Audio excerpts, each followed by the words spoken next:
Muy buenas tardes, estimados estudiantes. Espero que estén teniendo un buen día. Muy bien. Con respecto, ¿no es cierto?, al examen parcial 1, vamos a desarrollar justamente esta tercera concepción o esta tercera dimensión que el maestro Manuel de Atienza lo ha desarrollado, lo ha explicado, que es la pragmática, que es también justamente la que nos faltó, ¿no es cierto?, explicar. Y esta concepción pragmática, como lo han referido algunos autores, incluido el maestro Atienza, es que señala que más que todo esta concepción es utilizada para sustentar su posición, ya sea la autoridad administrativa o judicial u una u otra autoridad competente. ¿Por qué? Porque si bien es cierto, ya lo hemos, ¿no es cierto?, definido acerca de la concepción formal, la material, que esta justa material consiste en tres: la premisa mayor, la menor, conclusiones, que es justamente que tiene que guardar la sintaxis, ¿no es cierto?, la logicidad con la concepción material, perdón, formal, pero aquí la pragmática no. Lo que busca este desarrollo pragmático, esta argumentación pragmática, es, ¿qué cosa? Es persuadir. Persuadir sobre algo, ¿no es cierto?, sobre algo que se va a desarrollar. Defender una posición en la que no ingrese estas dos concepciones, la formal ni la material, sino es una posición diferente a esta, en la cual, como dije, las autoridades competentes van a desarrollar poco a poco, ¿sí?, sus pensamientos o sus fundamentos para llegar a un veredicto. Muy ajeno, ¿sí?, por decirlo así, muy ajeno a una sentencia, por ejemplo, ¿sí? Ahora, como sabemos, generalmente en las sentencias, ¿no es cierto?, el juez o el magistrado, en este caso, discute y defiende, ¿sí?, las posiciones de ambas partes, ¿sí?, de ambas partes, ya sea demandante, demandado, y emite una decisión. Sin embargo, en la pragmática no es así. Lo que hace en la pragmática es atacar la tesis propuesta por una de las partes y desarrollar justamente o crear su propia tesis en base a fundamentos, obviamente, y emitir una conclusión. Una conclusión que puede ser positiva o negativa. ¿A qué quiero llegar con esto? Vamos a remitirnos a un ejemplo.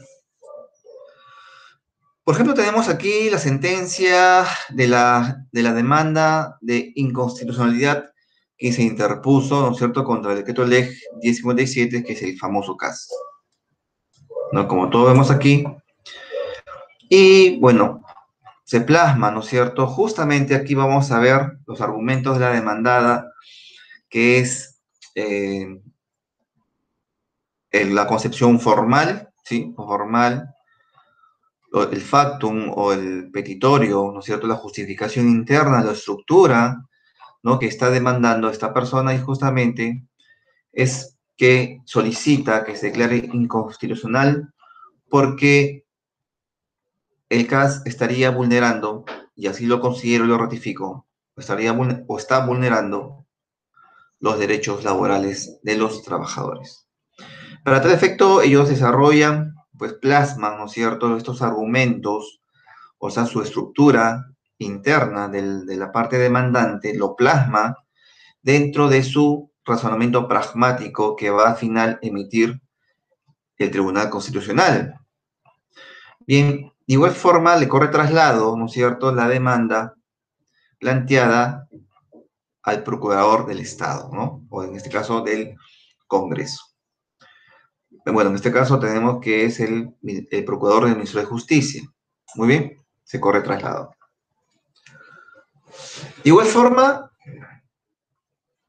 lo que hace el Tribunal Constitucional es plasmar nuevamente los argumentos, o sea, una estructura interna, ¿sí?, de defensa de la parte demandada.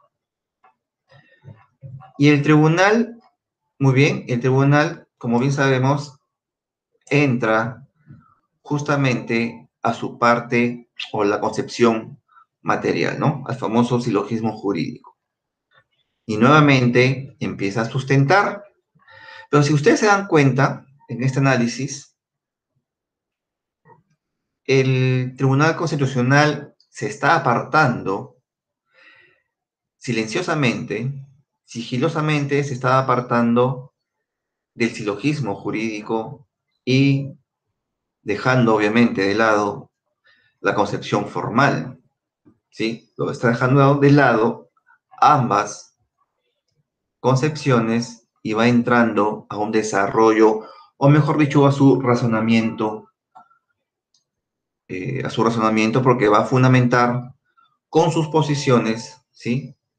Y acá no tiene nada que ver las premisas, entonces va a fundamentar con sus propios fundamentos qué cosa considera el Tribunal Constitucional en esta decisión. Y aquí justamente encontramos en este desarrollo, encontramos la dialéctica, la famosa dialéctica que también lo ha mencionado muchas veces Manuel Atienza. ¿Y qué cosa es la dialéctica? Bueno, dentro de la logicidad o dentro de la lógica es la lucha de argumentos, ¿no? La lucha de argumentos propios. O sea, el Tribunal Constitucional aquí no está desarrollando o no va a unificar los criterios o la sintaxis jurídica, ¿no es cierto?, entre las dos primeras concepciones, sino se va a apartar, nuevamente digo, se va a apartar sigilosamente, con persuasiones, va a defender una posición en la que probablemente no quepa algún pronunciamiento superior. Bien, entonces entra aquí, como dije, la dialéctica, que es la lucha de argumentos, ¿sí? Y justamente esta dialéctica se funda en tres, que es la tesis, antitesis y síntesis, ¿no? Justamente. Y entramos, bueno, yo acá me adelanté un poco y encontré la primera argumentación pragmática. Cuando, por ejemplo, cuando me llega una sentencia, yo dentro de esos fundamentos, cuando voy leyendo la sentencia, me voy dando cuenta el juez para dónde se va orientando, ¿no? Dentro de su premisa menor, ¿no? Entonces ya me doy cuenta que el juez va a declarar fundada o infundada la sentencia, ¿sí? Porque leo dentro de sus argumentos, ¿sí?, sus considerandos, me doy cuenta que él justamente se está yendo, ¿no?, para uno o para otro lado. En este caso, no. Si se dan cuenta ustedes, en este caso, lo que está haciendo el Tribunal Constitucional va a empezar a armar justamente su tesis, su propia tesis, muy ajena a la planteada por los demandantes. Bien, entonces, lo que encontramos aquí,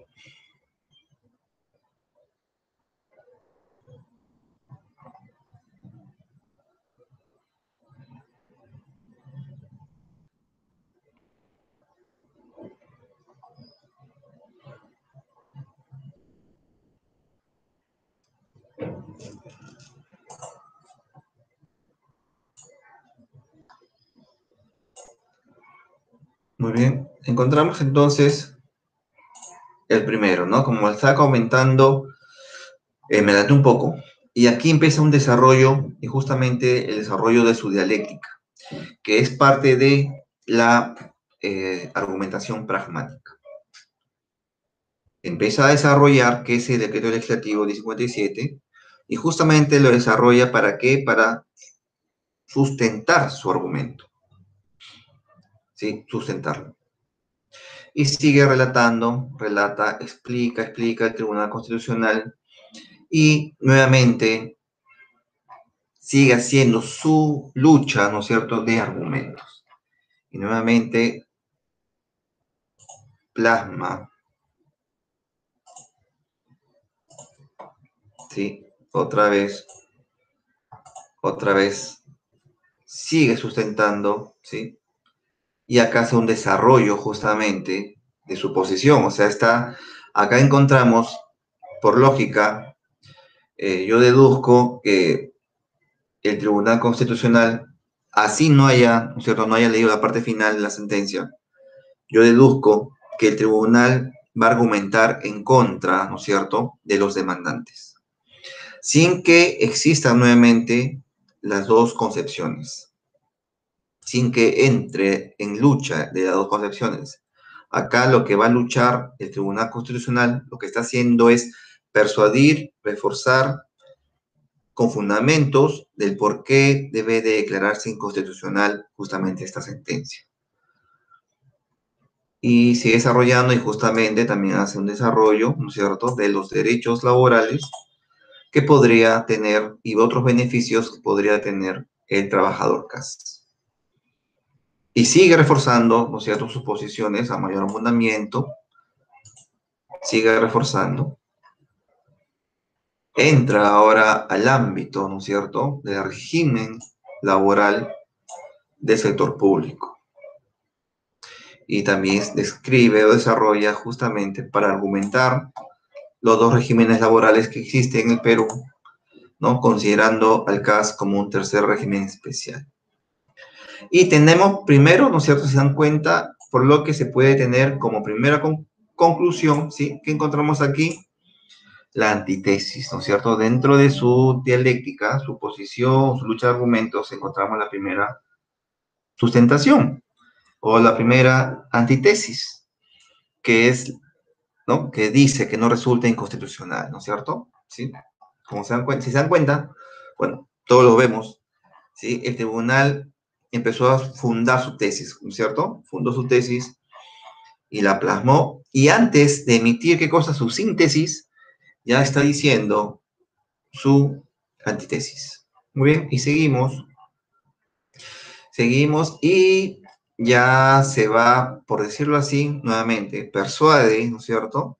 Como tal vez creo que no tuvo más fundamentos o más dialéctica, es que tuvo que irse por la tangente, pues como muchas veces conocemos, ¿no? Y ahora habla acerca del ingreso de la carrera pública o administrativa. Y sigue desarrollando justamente por ese lado y agarra, ¿qué cosa? ¿Dónde se basa ahora? La ley de presupuesto. Entonces, y sigue fundamentando. Y nuevamente, bueno, me adelanté, como les digo, un poco, ¿no? Y nuevamente se va a los derechos. O sea, ya está haciendo nuevamente su antítesis y descartando, ¿sí? Descartando de cierta manera o siendo una contraposición qué derechos, ¿sí?, estarían vulnerándose o no. Y si bien es cierto, el decreto legislativo 713, por ejemplo, señala que los trabajadores deben tener 30 días, ¿no es cierto?, al año. Lo del decreto legislativo 276, que es la carrera pública, también figura que tienen 30 días de vacaciones al año, 30 días ambos regímenes. Sin embargo, cuando se creó el CAS, como vemos, decía solamente 15 días de vacaciones. O sea, el Tribunal Constitucional, a pesar y sabiendo que su tesis estaba errónea, ¿sí?, ellos prosiguieron con su lucha de argumentos. Y dijo, ¿y en qué se basa? Se basa que tiene 15 días y es suficiente. ¿Por qué? Porque el convenio, ¿sí?, sobre las vacaciones, el convenio 52, regula, ¿sí?, cuando menos 6 días de labores, ¿no?, al mes. Entonces, consideran justamente, ¿sí?, otra antítesis, la antítesis también considera que por tener 15 días de vacaciones no se contrapondría esta norma de menor jerarquía a la Constitución, porque la Constitución no menciona cuántos días debe tener. Sin embargo, como les digo, la ley 728 y la 276 figuran 30 días. Pero lo que hace el Tribunal Constitucional se va por la tangente, persuadiendo, ¿no es cierto?, dentro de sus fundamentos pragmáticos y dice, o se va por las otras ramas, ¿no? De dónde fundamentar, de dónde agarrarse, como se dice, para decir que 15 días estaría bien de vacaciones para un trabajador. Otra lucha de posición es esta, por ejemplo, la necesidad de dictar una sentencia interpretativa a fin de que los demás operadores, ¿sí? Los demás operadores continúen este silogismo.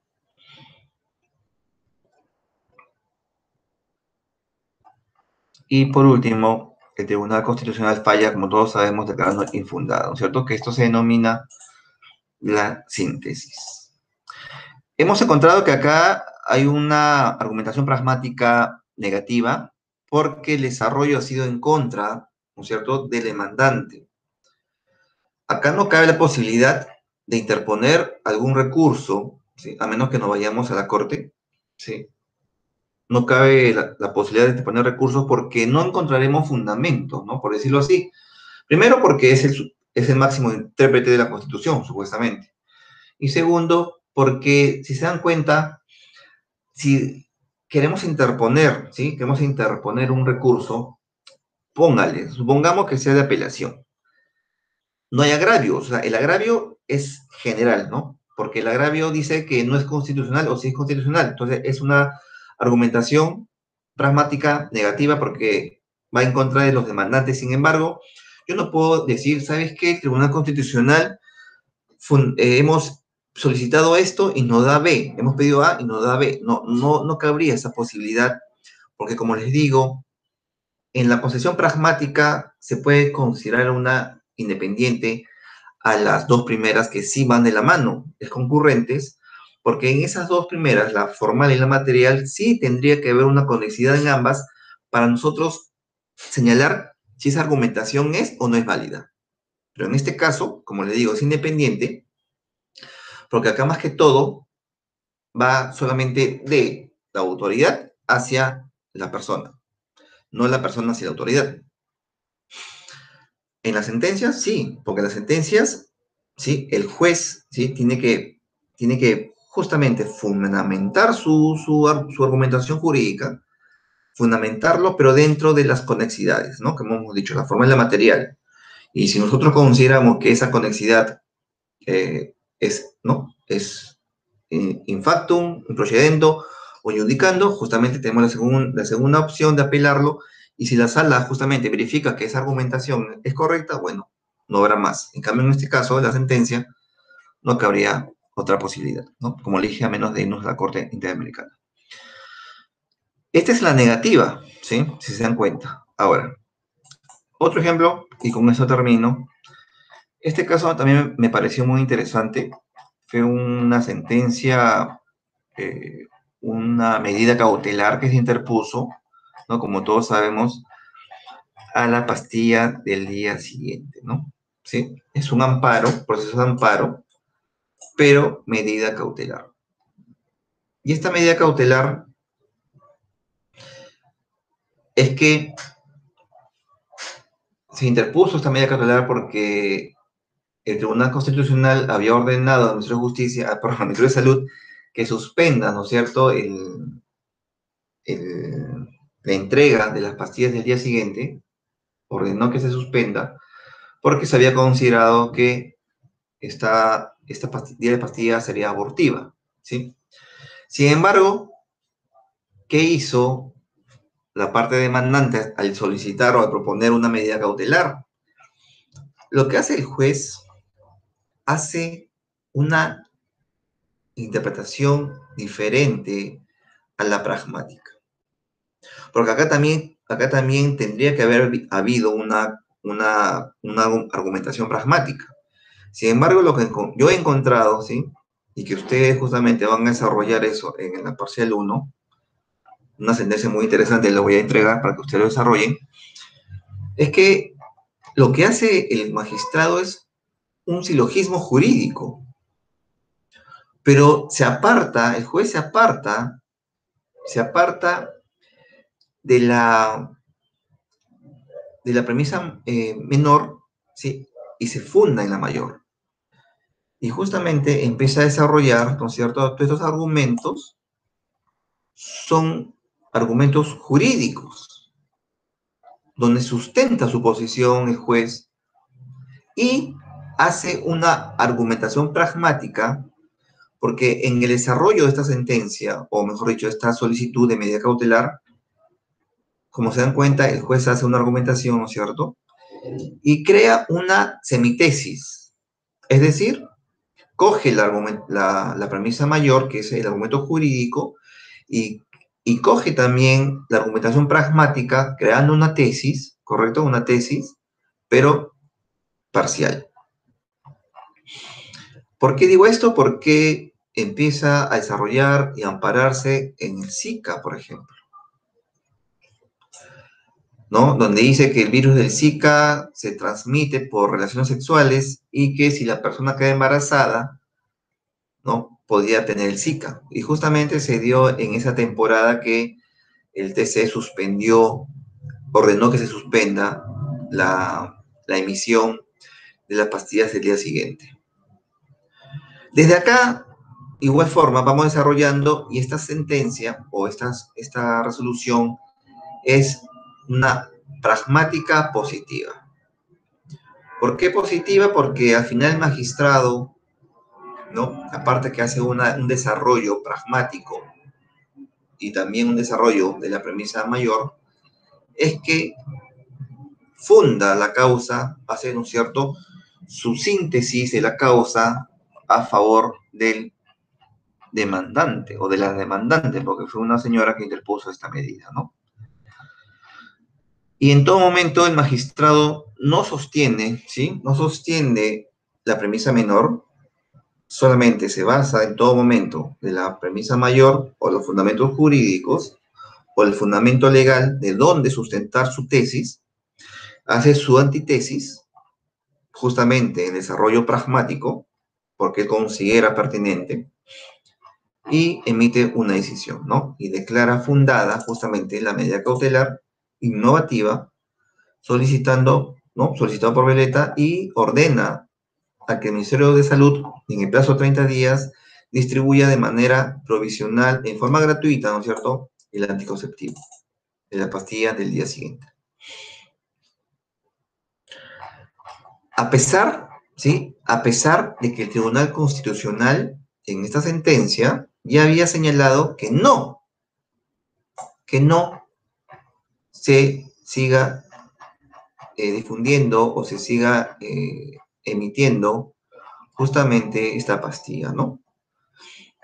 Entonces, lo que hace el juez es no apartarse del pronunciamiento del TC porque no es obligatorio, sin embargo, lo que hace es una interpretación distinta a esta sentencia, porque como vemos, es que este juez especializado constitucional se basa en la Corte Interamericana de los Derechos Humanos, que justamente ha desarrollado un caso parecido a este y también sustenta su posición en la OMS. Ahora, obviamente, como es un juez especializado, ¿sí?, y como les digo, acá encontramos una concepción, o sea, encontramos la concepción, el silogismo jurídico y la formal, y también encontramos la argumentación pragmática. Porque el juez acá, ¿qué ha hecho? A pesar que el TC ya dijo que no se distribuye las pastillas porque son abortivas, es que este juez creó su tesis, su antitesis y su tesis para emitir un razonamiento, ¿no es cierto?, final. Muy bien, estimados estudiantes. Entonces, algo así va a venir el día jueves. El examen parcial 1 va a ser una interpretación de otra sentencia, igual forma precedente obligatorio del TC, en la que ustedes lo van a hacer de manera grupal. Bien, entonces muchas gracias, estimados estudiantes. Espero que les sea de gran ayuda esta síntesis que le he hecho acerca de la concepción pragmática eh, de la argumentación. Bien, muchas gracias. Entonces nos estamos viendo pronto.